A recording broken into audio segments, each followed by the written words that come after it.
একটা দারুণ ঘটনা পেয়েছি, সাবস্ক্রাইব করো, এক্ষুনি ঘটনাটা বলছি।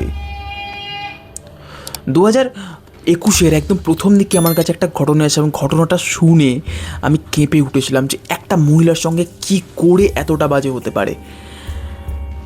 যে ঘটনাটা পাঠিয়েছে সে হলো তার বন্ধু, এবং সে বলে যে ভাই, আমার যে ফ্রেন্ড ছিল তার গার্লফ্রেন্ড ছিল ওই মেয়েটি, এবং প্রথম যখন তারা রিলেশনশিপে আসে অতটা আমরা কিছু বুঝতে পারিনি, তবে ধীরে ধীরে সে আমাদেরকে বলতে থাকে যে সে কোনো সাধারণ মানুষ নয়, তার সঙ্গে ছোটোবেলায় তন্ত্র সাধনা করা হয়েছিল এবং সেখান থেকে কোনোভাবে তার বাবা মা তাকে বাঁচিয়ে নিয়ে আসে।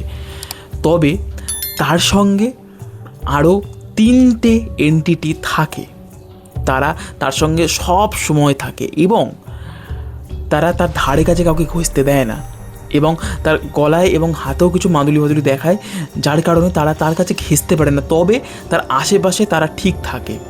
ব্যাপারটা আমরা ভেবেছিলাম যে সে ইয়ার্কি মারছে, তবে তার বাবা মার সঙ্গে যখন আমরা কথা বলি ওর বাবা মাও জিনিসটা এগ্রি করে এবং এটাও বলে যে 18 বছর পর ওই 3টে এন্টিটি যতক্ষণ না তার সঙ্গে শারীরিকভাবে ইন্টিমেসি করছে ততদিন তাকে ওরা ছাড়বে না।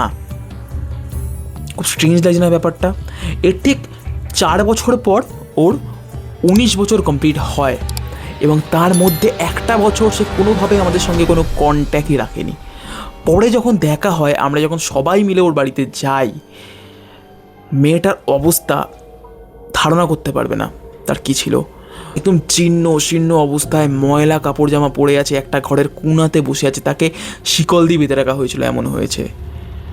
এবং তার খানিক ওই সময়টার মধ্যে তার সঙ্গে এত কিছু ঘটে গেছে, তার বাবা মা অবধি কিছু করতে পারেনি, যাকে তারা তান্ত্রিক দেখায় তারা অবধি কিছু করতে পারেনি। এতটাই শক্তিশালী এন্টিটি তার উপরে চালনা করা হয়েছিল, তার উপর তন্ত্র সাধনা করে তার উপরে দেওয়া হয়েছিল।